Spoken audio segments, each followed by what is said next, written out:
tarde a todos e bem-vindos à Mostra de Cinema Israelense. Hoje é um dia muito especial para o Instituto Brasil-Israel, para o IB.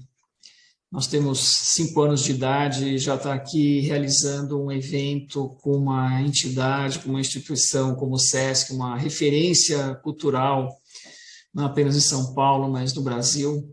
Realmente nos emociona. O IB ele surgiu de uma inquietude de alguns membros da comunidade judaica aqui de São Paulo, com as narrativas muito antigas e monolíticas, rasas, com manuais de perguntas e respostas prontas, que não traziam realmente toda a complexidade, as contradições, ambiguidades, dilemas e as camadas da sociedade civil israelense. A gente busca resistir aos algoritmos da indústria da tensão, que alimentam preconceitos, o discurso de ódio, trazendo consequências bastante assustadoras, como, por exemplo, o antissemitismo. Os discursos sobre Israel e o Brasil, e a gente vê isso bastante, inclusive agora, são construídos por ativistas que excepcionalizam o país.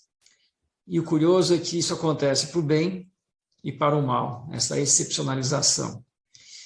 E no cinema, e daí o nosso entusiasmo com essa mostra, ao contrário, ele dá visibilidade a dramas pessoais, contradições sociais, que fazem emergir camadas muito mais interessantes e complexas do que aquelas comprometidas com essas perspectivas ideológicas e excludentes. O IB ele busca, através de cursos, palestras, eventos, seminários, viagens, produção de conteúdo, quebrar justamente esse círculo vicioso nas universidades, na imprensa e junto a formadores de opinião. Dentro desse contexto, a arte e a cultura ocupam um espaço importantíssimo, pelo seu poder de justamente trazer à tona novas e transformadoras perspectivas. Eu destaco aqui a nossa participação no Festival Literário de Paraty, onde a gente trouxe autores israelenses para conversar com autores brasileiros, e a nossa parceria com a revista literária 451, introduzindo ao público brasileiro vários escritores israelenses. As lentes dos cineastas, eles nos levam até Israel, até a sociedade israelense, mas não apenas para trazer um retrato, mas para trazer reflexões que nos fazem imaginar mundos alternativos.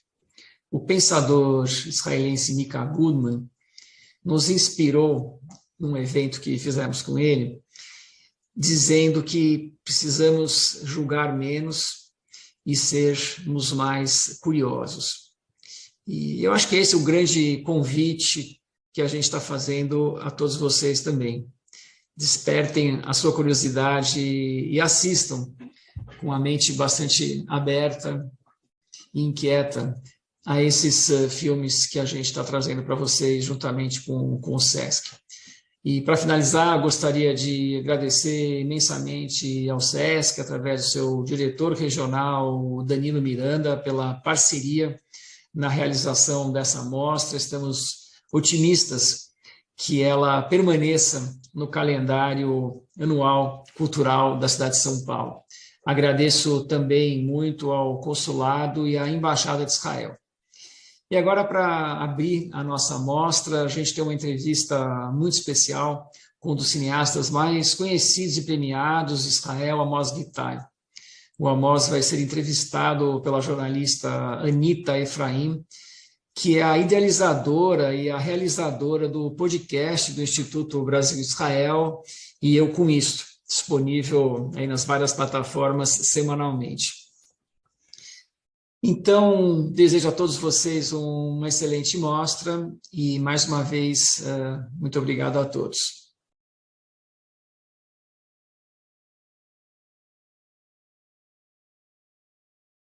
Meus amigos, vamos dar início a esse festival de cinema israelense aqui em São Paulo, que o Sesc realiza junto com o Instituto Brasil-Israel, com apoio do Consulado de Israel em São Paulo e da Embaixada no Brasil. Para nós é uma satisfação muito grande poder realizar esse evento, uma vez que nós estamos exercitando esse esforço de aproximação cultural com diversas culturas em todo o mundo, sempre, e naturalmente fazer essa experiência com a cultura israelense e tudo que isso significa é algo absolutamente necessário, fundamental. Gostaria de cumprimentar o senhor Davi Dissendruck, que é o presidente do Instituto Brasil-Israel, que, juntamente com o Sesc, está realizando este evento. Importante dizer que este evento tem várias ações que serão naturalmente objeto das considerações todas e das apresentações de filmes, etc. Mas eu gostaria de ressaltar que teremos em seguida uma fala, uma entrevista do cineasta Amos Gitai. Amos Gitai, eu tive o prazer de conhecê-lo aqui no Fórum Cultural Mundial no ano de 2004, e além disso o encontrei em Veneza, encontrei em Paris, em outras oportunidades onde tive a oportunidade de discutir possíveis ações no futuro. Ainda não tivemos a possibilidade de realizar, mas sempre mantemos essa expectativa como algo a ser considerado. Amos Gitai é um grande cineasta e tem o maior respeito nosso como criador de profundas reflexões a respeito das culturas, a respeito da cultura israelense e judaica. Isso para nós é absolutamente necessário para nós entendermos a realidade e aprofundar o nosso conhecimento. O intercâmbio cultural é absolutamente indispensável. Não há possibilidade de alguém se isolar de um país, de uma sociedade, de um grupo, achar que apenas a sua ação cultural, aquilo que realiza culturalmente, é o que deve ser levado em conta. Nós temos que considerar sempre a oportunidade desse intercâmbio, da verdadeira diplomacia cultural, que supõe, portanto, conhecer, né? Conhecer, compreender o outro, respeitar e se interessar e até mesmo vir a gostar de alguma coisa que o outro também faz. Isso é indispensável para que a gente possa ter uma sociedade organizada, harmônica e que funcione adequadamente.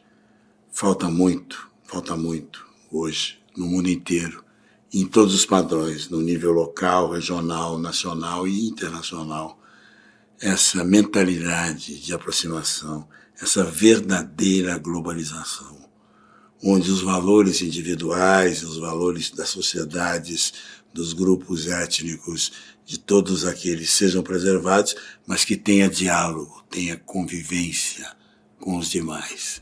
Fundamental, indispensável, para que a gente possa superar preconceitos, para que a gente possa viver de uma maneira mais harmônica no mundo inteiro. Há quem, de alguma forma, possa até levantar algum tipo de estranhamento pelo fato de nós fazermos alguma manifestação ou permitirmos ou termos espaço no Sesc para um festival dessa ordem que consagra ou que traz a filmografia israelense. Eu devo dizer que para nós isso é absolutamente normal. Nós trazemos filmografias de todas as partes do mundo. Para nós isso é um dogma interior, institucional, fundamental, indispensável. E aqueles que imaginam que nós tenhamos algum tipo de preferência institucional para um lado ou para outro, estão enganados. A nossa questão não diz respeito a isso. Nós valorizamos a cultura acima de tudo E fazemos festivais de todas as etnias, grupos, manifestações as mais variadas. Nós estamos falando aqui de uma etnia, de um grupo, né, que tem características muito próprias, que tem uma influência na cultura ocidental e mundial primordial, inclusive no nosso país, na nossa realidade, na nossa cidade. Temos que conviver, temos que conhecer, temos que aprofundar e temos que cultivar de maneira adequada essas nossas relações. Culturas milenares devem ser tratadas como culturas milenares. Tem muitas histórias, tem muitos fatos, muitos modos de ver, de pensar, de agir, com os quais nós temos que conviver. Como disse, conhecer e poder com isso, de alguma forma, até mesmo apreciá-la, se for o caso, de cada um, individualmente. Portanto, para nós é uma satisfação enorme poder ver e refletir sobre os grandes fatos da história, os grandes fatos do mundo, as grandes questões que embalam o ser humano em todas as partes do mundo. Por isso, esse festival será muito útil, muito importante para o nosso conhecimento e para que a gente tenha possibilidade de aprofundar mais ainda as possibilidades reais de nossas relações com a cultura do mundo inteiro. Muito obrigado.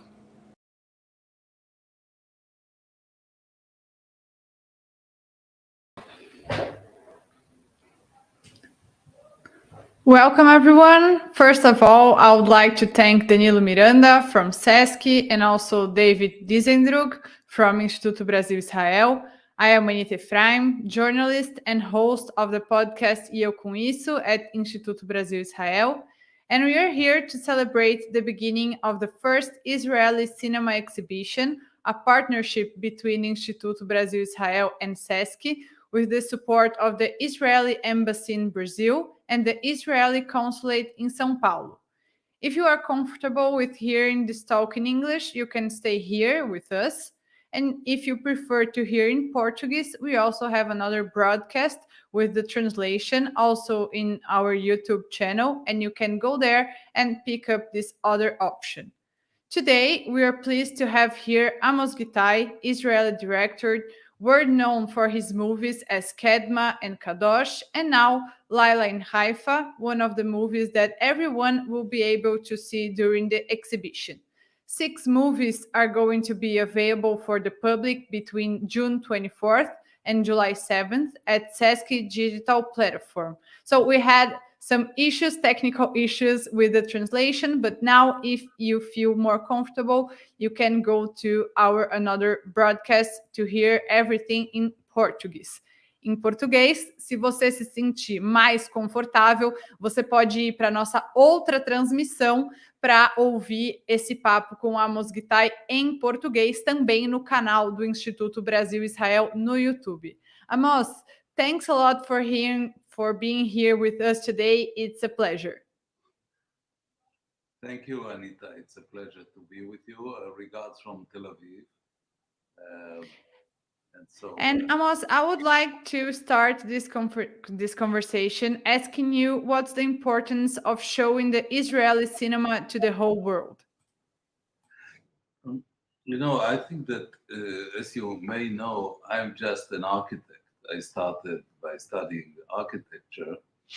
I was supposed to follow the footsteps of my father, who was a Bauhaus architect. And because of the Yom Kippur War, when I was shot, I decided to make films.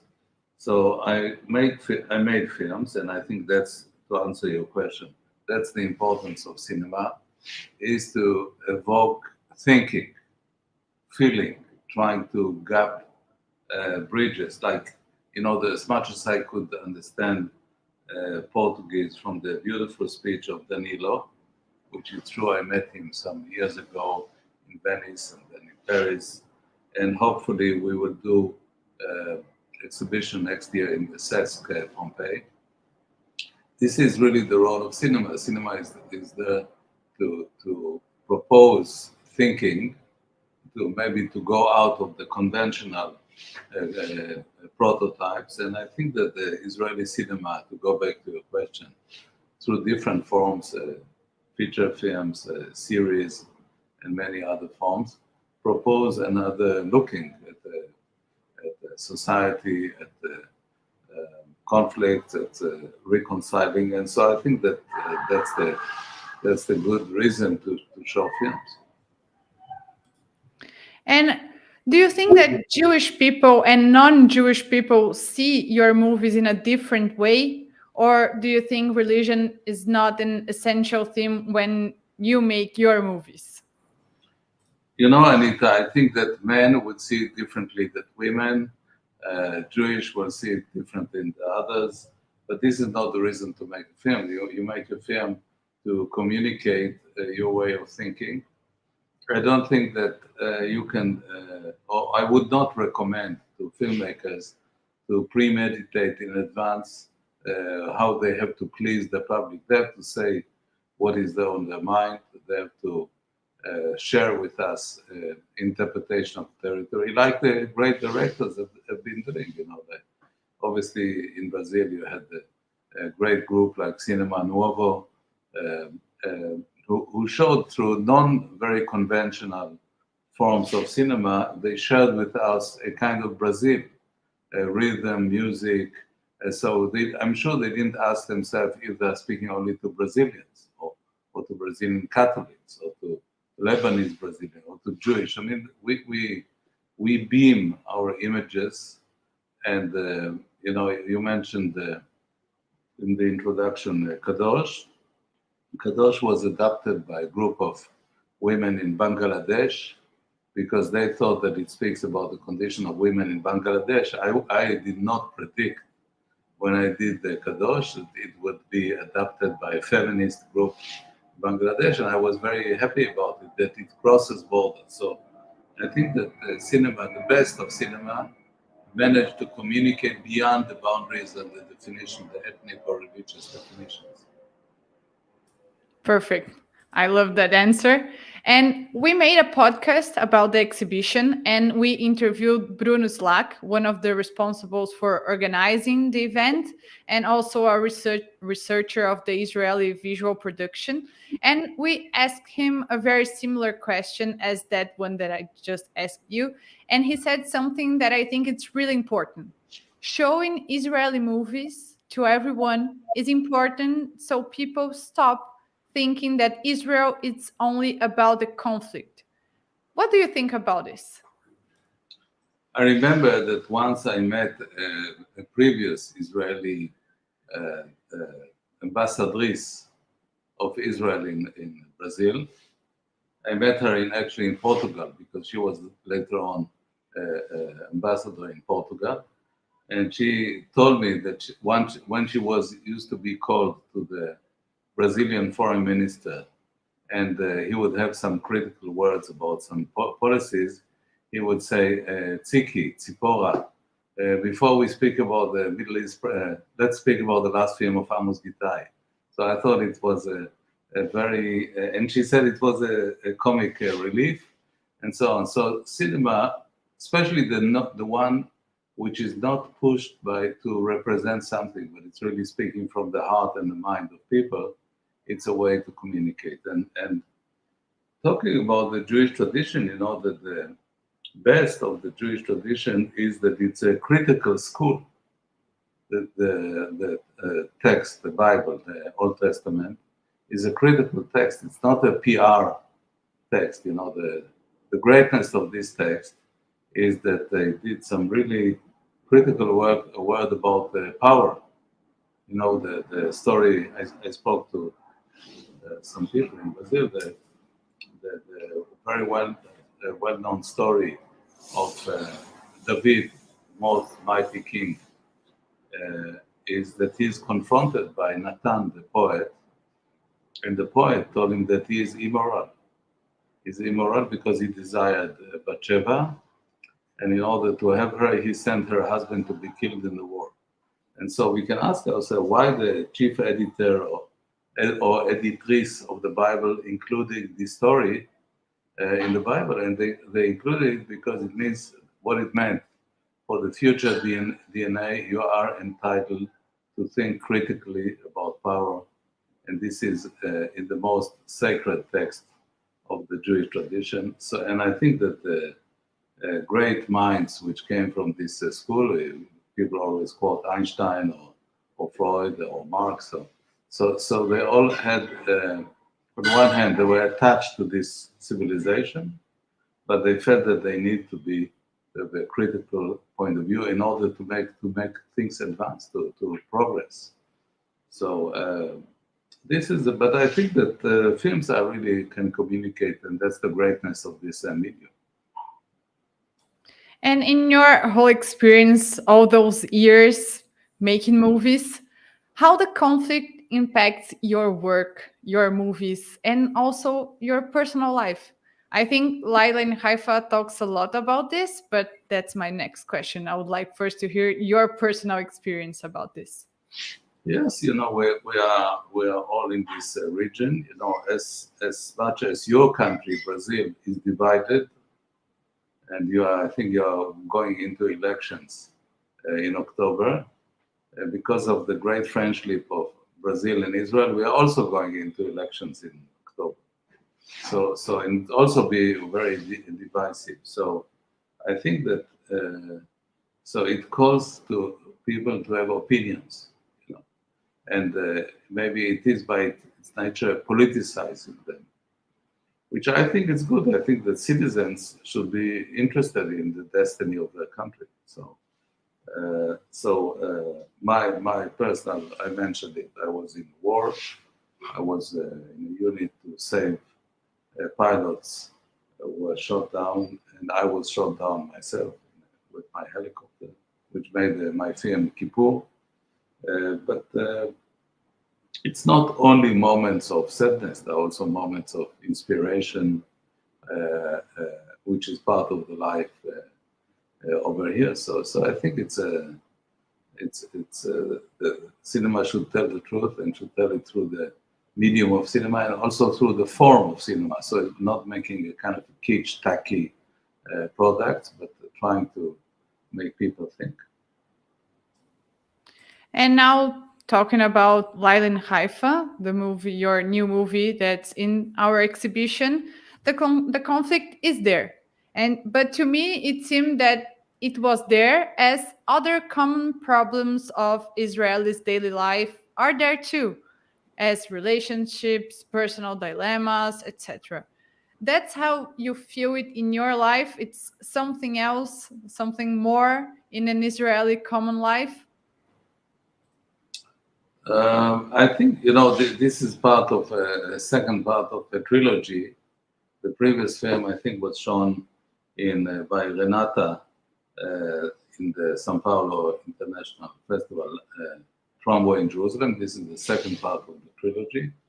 And the idea is that sometimes in modernity, the most profound meeting happened by coincidence. We are not anymore in humanity, which lives several generations on the same piece of land, the same village.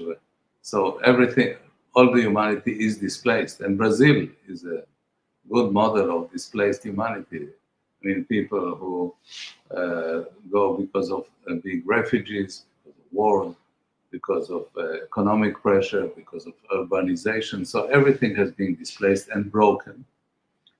And the question is, how does the different form of arts like literature or cinema can express this experience, this modern experience? So this is obviously in literature. We have the great text of James Joyce, which already tell us that he wants to tell about his city, Dublin, through a series interweaved, it juxtaposes series of biographies, and by that we have a panorama of Dublin.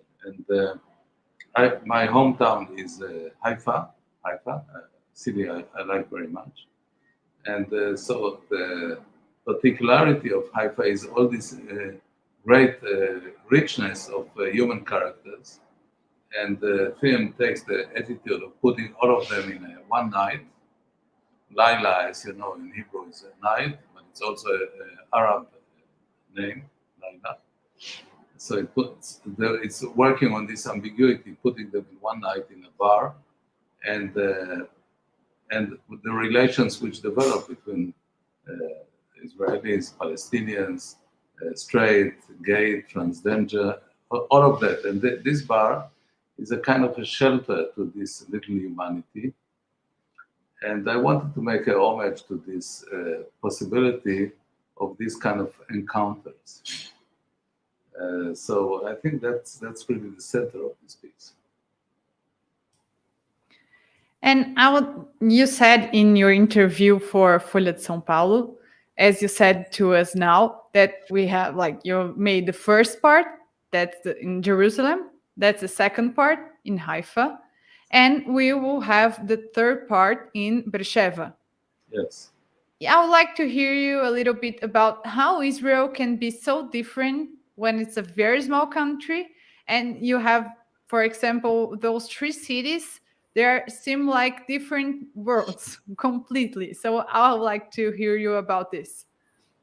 Yes, it's a puzzle. It's like you say, it's a very small country. People don't realize that if you go from Tel Aviv to Jerusalem, it's 70 kilometers. It takes 40 minutes. If you go from Tel Aviv to Haifa, it's 1 hour. So it's very tiny and very different cities. And the idea, in order to break the stereotypes, so this is the idea, is to show different human experiences through these different. As I mentioned, that sometimes are very profound. The human meetings in modernity are also coincidental. It's not like so. This is the principle of this three film. And will be also in the third part, which is all played in one big mass public housing, which is in Beersheba in the desert, which is giving shelter to people from different origins. Now there are a lot of people from Ukraine, but there were people from Yemen, there are people from North Africa, So I like to make homage to our capacity, or even to encourage, to create this kind of dialogues. You were talking about people and stereotypes, but it seems to me that this movie, it's not about generally people, it's more about women. Is it? And why? Because I think that Kadosh is already about women. I did Berlin, Jerusalem about women. I like to maybe homage to the project that I will do with Walter Salles, that it's a homage to a specific woman, which is my mother. And by the way, behind me, you see this photo where I have to make the call. It's here. It's my mother.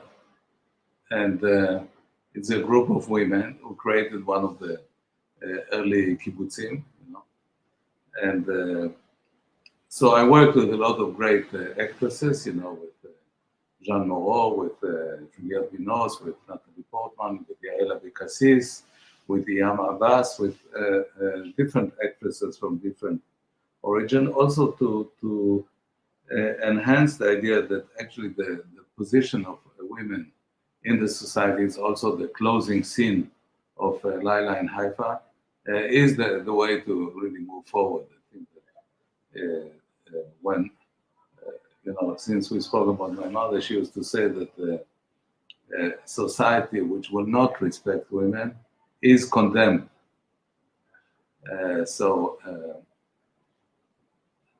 Men have been showing to the Middle East that they can make one war after another. Let's see what women can do. Let's hope let them give it a try and make it better.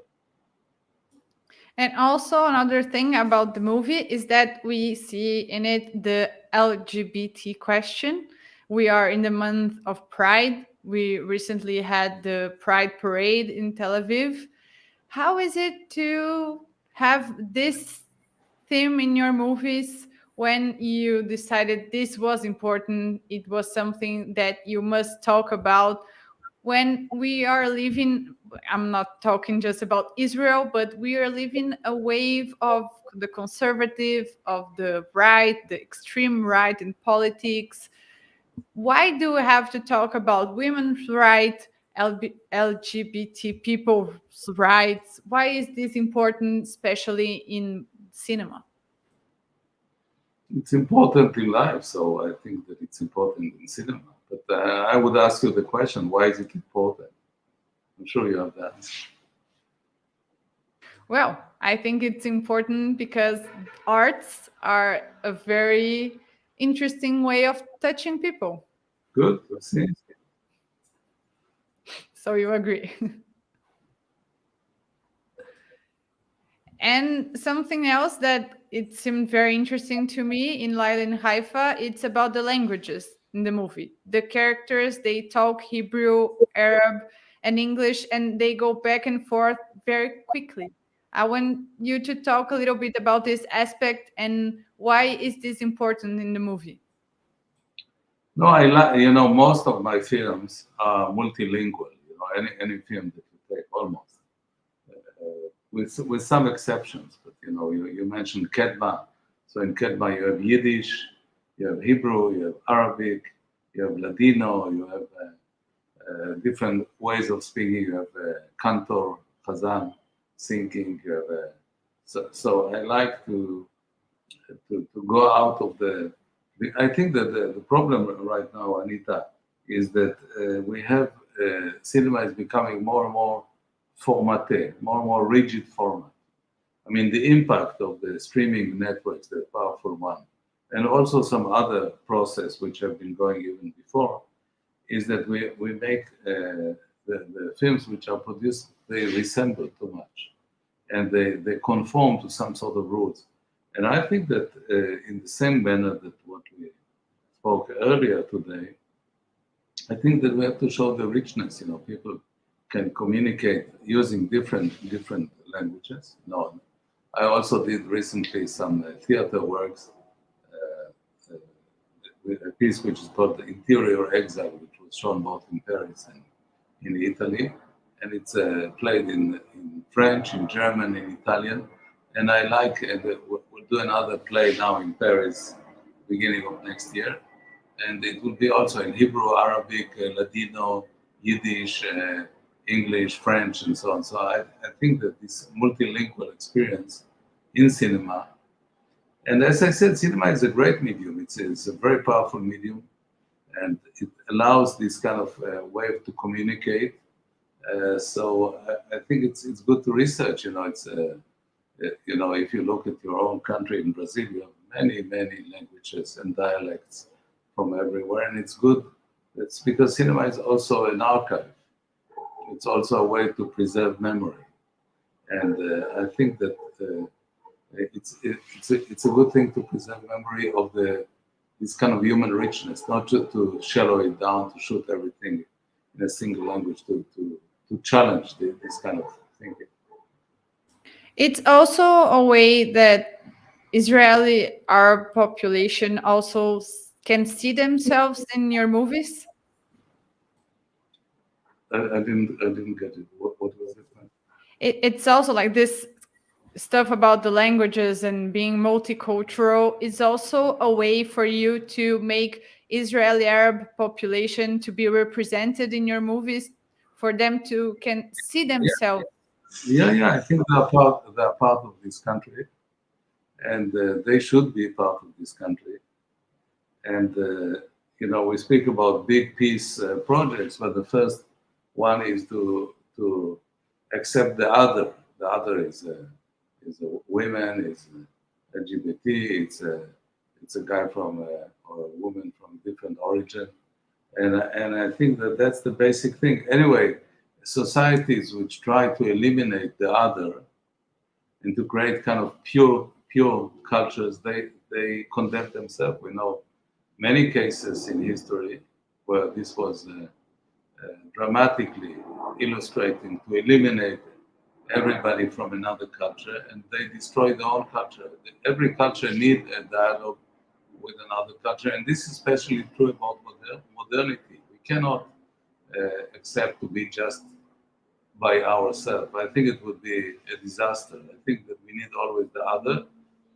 And even if you want, because you mentioned early on Jews, I think that the fact that Jews fought for equal rights and against anti-Semitism and so on extended human rights in general. So I think that, and they helped the countries where they resided beyond helping just themselves. So I think that it's very good for us to respect the Arab citizens in terms of equal rights, of letting them expressing themselves, having freedom of speech. And because I think by that we also help everybody, not just them, but everybody. And in your process, like of creation, of writing, like thinking about the movies, do you hear these people, or it's something that comes inside of you? Your experience with talking to different people, all these kind of people there are in your movies, do you hear them a lot so you can get there?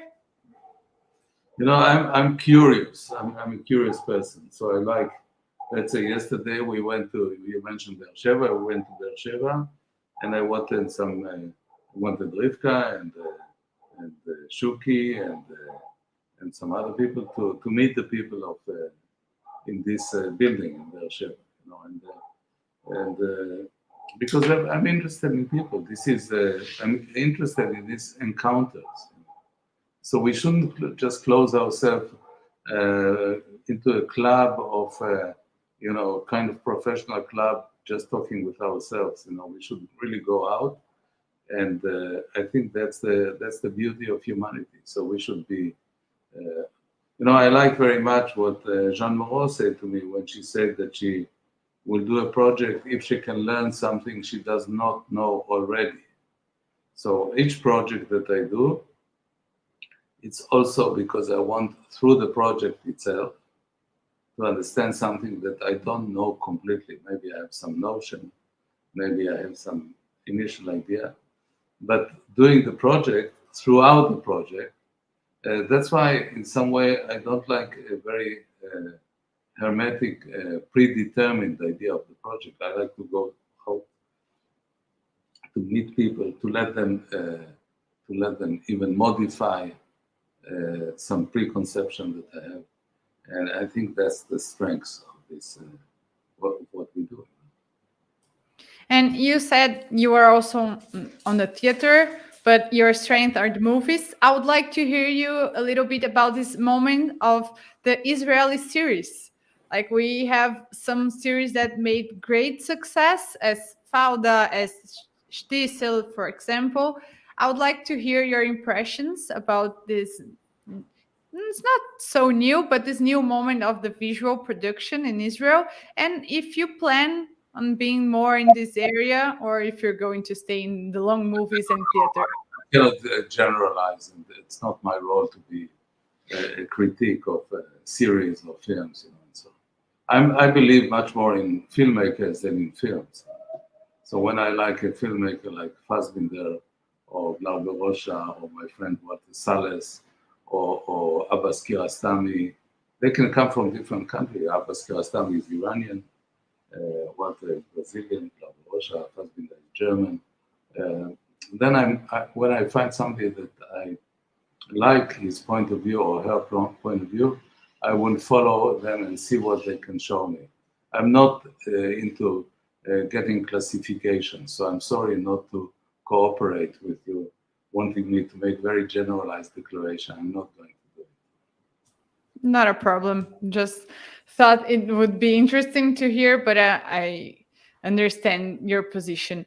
And Amos, something that I think we need to talk about is the boycott against Israel and everything that Israel produces. Have this affected you in any way along all your career? I know it's something more new, it's something that it's going on right now. We have in some countries a strong movement to say that Israel is not a legitimate country, so they should boycott Israel, including arts, including technology, and all those kind of stuff.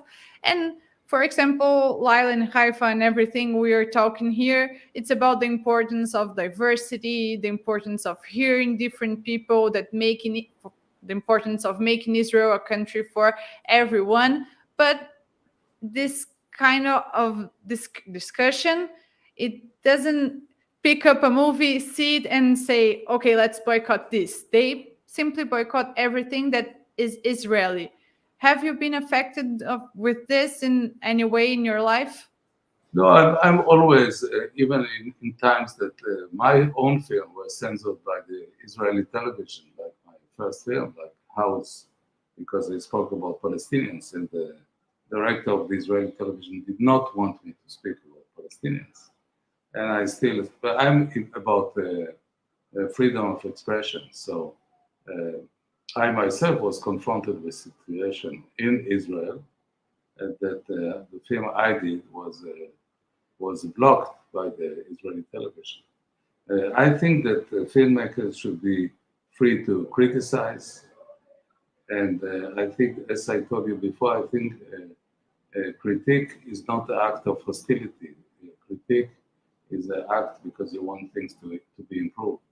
So, and I think that the previous powers in Israel, they try to maybe they will come back, we'll see. Like maybe we'll see what will happen in Brazil. We'll see. So what Sales told me that the Cinematheque in Brazil is facing trouble and so on. So I think in this challenge between authors and authorities, I'm on the side of the authors who try to express themselves. And Amos, in your interview to Folha de São Paulo, you said you might work with Walter Salles. Can you tell us about this idea you had?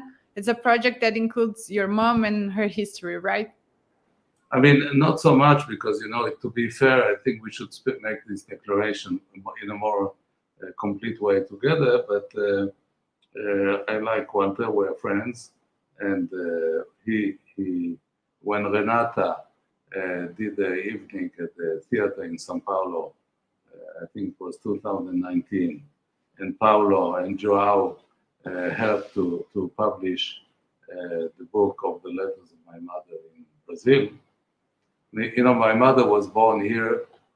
She's a daughter of Russian Jewish immigrants, socialist immigrants, who came to Palestine at the beginning of the century with Ben Gurion, more or less. So in a way, through her letter, we can see the challenges of people who came to create a new society, a progressive society. And so Walter, I would not dare, I mean, I had very strong bond with my mother, but I would not dare to have an idea of doing a series on my mother. It's too intimate almost. And so I owe it to Walter, who really encouraged us to go and through the correspondence. The book has been translated in several languages. In France, it was Jean Moreau who did fantastic reading. And there was also translated by the Primo Levi Foundation in New York, and translated in Italian. Obviously, she wrote in Hebrew. So we are into the challenge of transforming the story of my mother, but also the context in which she lived into. We're thinking of doing a series about it. But I think when we cross the Rubicon, I think we should speak about it together. And since we started talking about a Brazilian person, I would like to hear you about what do you think about Brazil? How have you been when you were here? And is there anything in common between Brazil and Israel? I mean, I found Brazil very. I like Brazil. And I like actually a lot São Paulo. Because of the human dimension, not just because of landscapes, and obviously I traveled quite a lot. I was in Rio, of course, I was in Brasilia, I was Amazon, in Salvador de Bahia, which is beautiful. So I saw different places. I got a medal in the south, in this town not far from the Argentinian border. So I actually like Brazil. I like the temperament of people, the character, the openness, the fact that it's the mixity, the métissage of people. But like many other societies, especially now in the Western Hemisphere, it's a split society. It's a big debate. What kind of society? Will it remain open society? Will it go into a more authoritarian model? Would the culture be censored? Would the creator be able to express themselves? Would it keep the freedom of speech? So these debates are true about both countries. And obviously, I like what I like for my country. I would like also for Brazil and for other places. So I think it's important to keep open society, freedom of speech, better equality between people. And I know that this is a big debate in Brazil, and it's a big debate here. So let's keep our hopes that people will make the good choices. It's not sure they will, but let's try to hope. Yeah, I think that the Brazilian cinema, it's going through a very difficult moment because of the government and the lack of investment in cinema. But the Brazilian cinema, it's very important, and I would like to hear you about what do you think about it, and if some directors are influences to your work. But since I didn't want to comment so much about giving you some generalities about Israeli series, to be fair, I should not do it about Brazilians. And also, to be honest, Anita, I'm not a cinephile. I'm not. I do work which I consider that have civic meanings, but I'm not the biggest expert. I mean, for instance, my friend Walter knows much more sees much more films than I do. I don't see so many films.